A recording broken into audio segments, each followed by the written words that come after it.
Tekman ve Hınıs ilçelerimizi kapsayan yaklaşık 600.000 hektarlık devasa bir talan projesine dur demek için yola çıkıyoruz.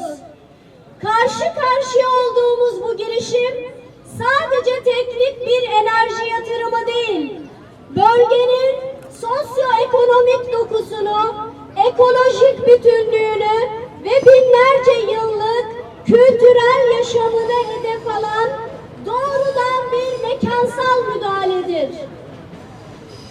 Bizler o toprakların evlatları ve yaşam savunucuları olarak suyumuza, meralarımıza ve geçim kaynaklarımıza yönelik bu hukuksuz dayatmayı asla kabul etmiyoruz.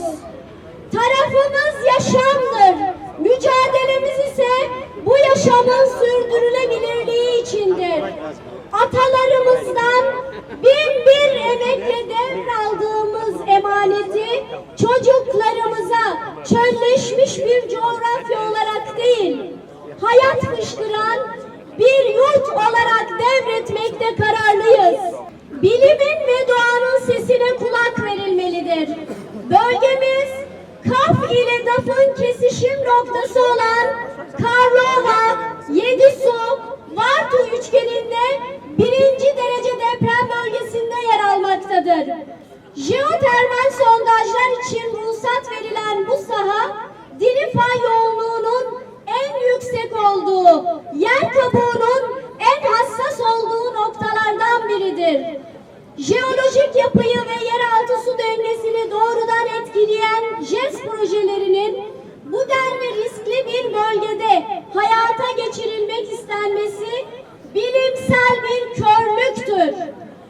Geçmiş örnekler açıkça göstermektedir ki yeraltı sularına karışan ağır metaller ve zehirli gazlar halk sağlığını, tarımsal üretimi ve hayvancılığı bitirme noktasına getirmektedir.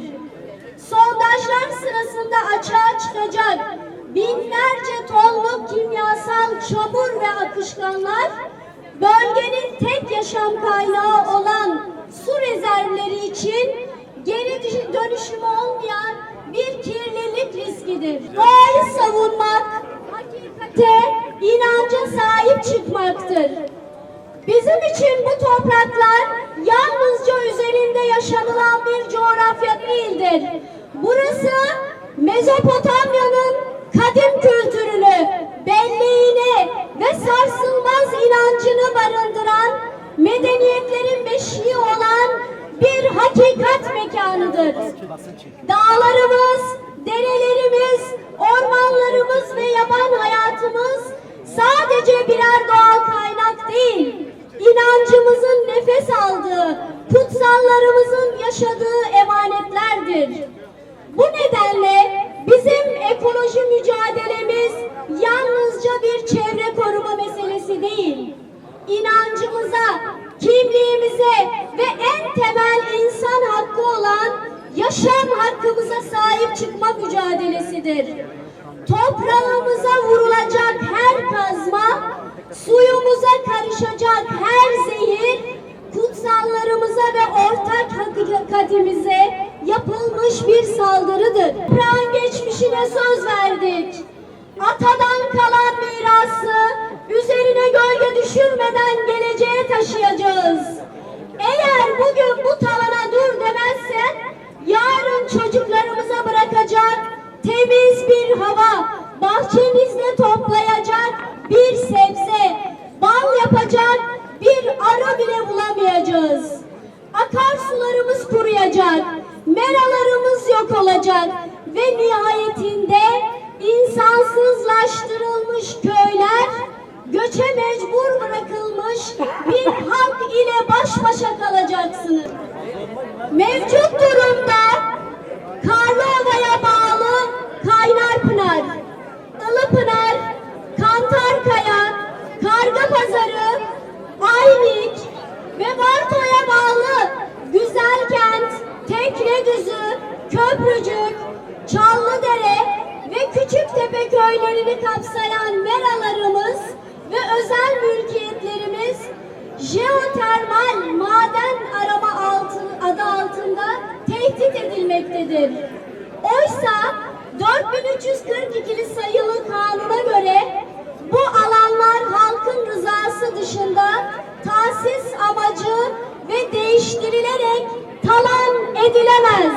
Ve çağrımız bölgemizin ekosistemini ve güvenliğini tehdit eden tüm jeotermal projeler derhal iptal edilsin. Mera alanlarımız asıl sahibi olan köylüye bırakılsın ve anayasal güvence altına alınsın. Yerel halkın, muhtarların ve sivil toplumun görüşü alınmadan tek bir çivi bile çakılmasın. Doğaya bir anne şefkatiyle yar bilen bizler kadınların öncülüğüyle bu direnişi büyüteceğiz. Aşık Veysel'in dediği gibi sadık yarimiz olan kara toprağı rant uğruna ezdirmeyeceğiz. Bu kararlılıkla 23 Nisan'da İzmir'den yola çıkıyoruz. Tüm duyarlı kamuoyuna 24 Nisan'da Bartos'da, 25 Nisan'da Karlova'da gerçekleştireceğimiz ekoloji mitinglerine sesimize ses katmaya davet ediyoruz. Ve biliyoruz ki onca zulme karşı direnmiş bir halk bugün bir araya gelerek her yerden toplanarak bu saldırganlığı durduracaktır. Çok uzun söze gerek yok. Sizin birlikte mücadeleniz gerekeni söylüyor. Bizler de elimizden gelenin her yerde yerine getireceğiz, yapacağız.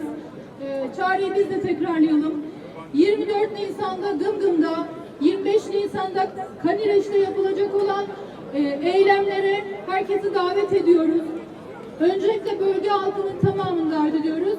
Ve elbette Ege'den de oraya bir akın olması gerek. Çünkü biz burada örneğin Muğla'dan yola çıkıp Ankara'ya doğru gitsek delik deşik edilmemiş bir tane yer görmeyiz. Yok edilmemiş bir tarım alanı, bir dere, düzleştirilmemiş bir dağ görmeyiz. Yakında belki yeşili hiç göremeyeceğimiz bir coğrafyadayız. Herkesi İzmir'de de devam edecek bu JES projesine karşı mücadeleye de davet ediyoruz. Çünkü her zaman çok ayrıymışız gibi yaklaşılsa da bu talan meselesi hepimizin ortak meselesi, bizim ortak kaderimiz.